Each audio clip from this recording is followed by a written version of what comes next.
Laurie Campbell, Executive Director from Credit Canada, will speak about debt loads of Canadians and the strain on our services. Thank you, John. Well, Credit Canada has seen firsthand the impact of the current economic conditions on Canadians, especially those who are disadvantaged. There's no doubt that the need for our service has never been greater. We can't keep up with the volumes. Especially during the economic downturn, we've seen a remarkable 30% increase in the service that we're providing to individuals.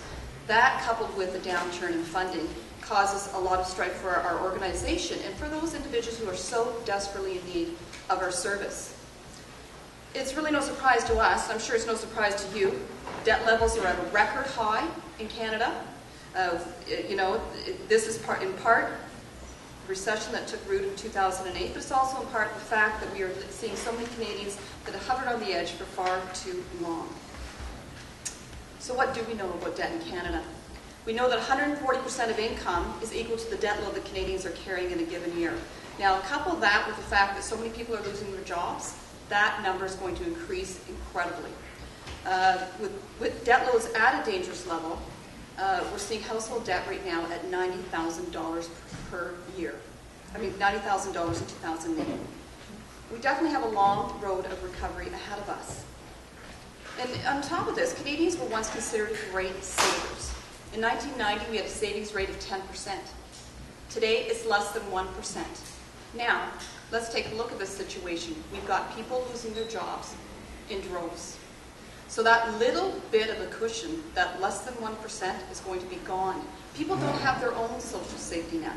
They don't have their own emergency fund. And if they can't turn to government for that type of emergency, the necessities that they have in their life, then they are going to be literally out on the street.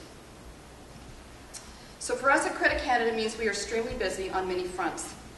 In 2008, Credit Canada served over 60,000 people who come to us because they have high debt loads, who come to us because they have nowhere to turn, who come to us not because they've just actually frivoled away their money, which a lot of people assume of others who have debt situations and debt problems, is because they've used credit for necessities. They've used credit to maybe pay their mortgage, to maybe pay their rent, to maybe even pay for food. These are people that are not out there frivolously spending. This year, debts are higher, and the desperation and fear that we are seeing in our clients is exasperated. It is troubling for our staff to hear the plights of those who use our service and the severe impact their financial situation has in so many areas of their lives, including their health, relationships, and work situations. This, coupled with the significant job loss we are seeing, it really is a recipe for disaster. We have individuals, unfortunately, right now that are coming in that are suicidal. The plight that they're experiencing is dramatic. And as we all know, financial difficulties when they get into the home situation can impact the whole family in very many ways. Many clients using our service indicate the situation has become unbearable when they or their partners lost their job. So we are seeing more people with job losses. They're looking for what their rights, the responsibilities with creditors are. But they're also looking for some help in dealing with a possible eviction, how to go to food banks, what services are available in the community. And we certainly work very hard at Credit Canada to partner with as many organizations as possible. But with funding cuts, with these other organizations, the ability for these people to receive this service is diminishing, and that's our fear. Where are we going to send these people if these organizations cannot cope with this increase in clientele? Our counselors do work hard to help them deal with their debt, to create realistic budgets and ensure that they're connected with other community organizations. But as I say, there's more help is needed, there's no doubt. We as a community, we as Canadians, certainly need to step up and see what we can holistically do. But I would take one step further. When we saw in October the Prime Minister at that time saying, "Oh no, in Canada we will not have a recession. We are so much better off than the Americans." Well, look at us today.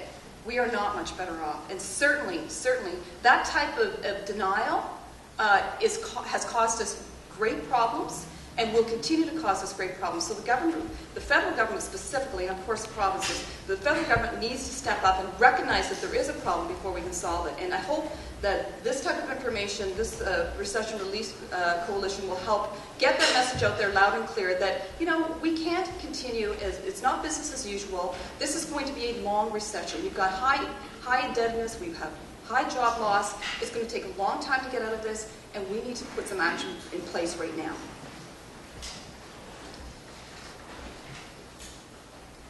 We must all work together as community organizations. We must all make sure that we are able to effectively utilize our resources, make sure that we don't have overlap, and make sure that we know each other's mandates. That is a given. But again, I just want to stress, as Winnie stressed, that, you know, this is something that's not going to go away quick.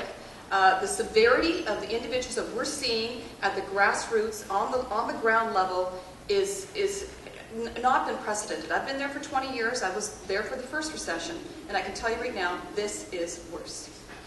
Thank you. This is a comment, and I hope I put it in a way that makes sense.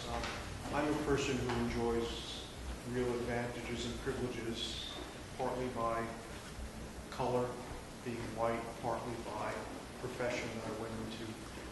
And I warn people who are like situated to me that while they may weather the recession just fine, they're not necessarily going to be very happy when they feel more and more isolated from their community, when they feel like they're on some island where the waters are starting to lap very close to them. They may not like the others who are huddled with them on the island. And it gives people like myself a very real interest in working to forestall and to change what's going on now. That's my comment. Would you like to identify yourself? John Bliss.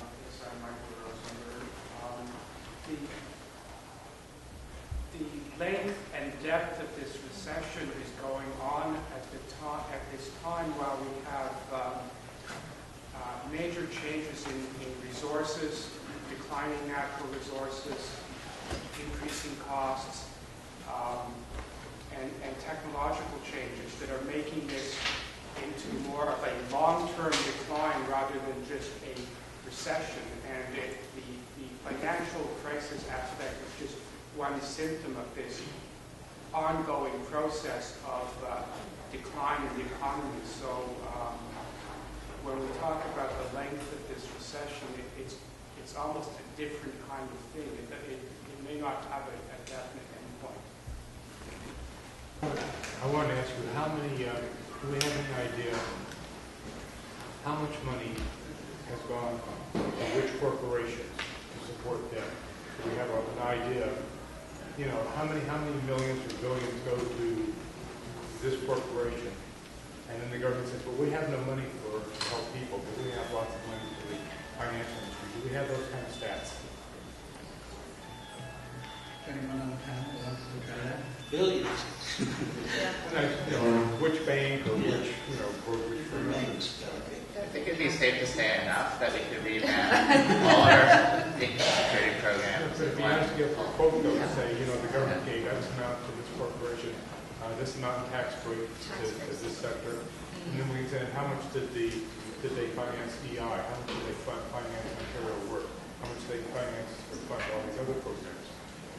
And then the public can see right in front of them. You've given us the content of our next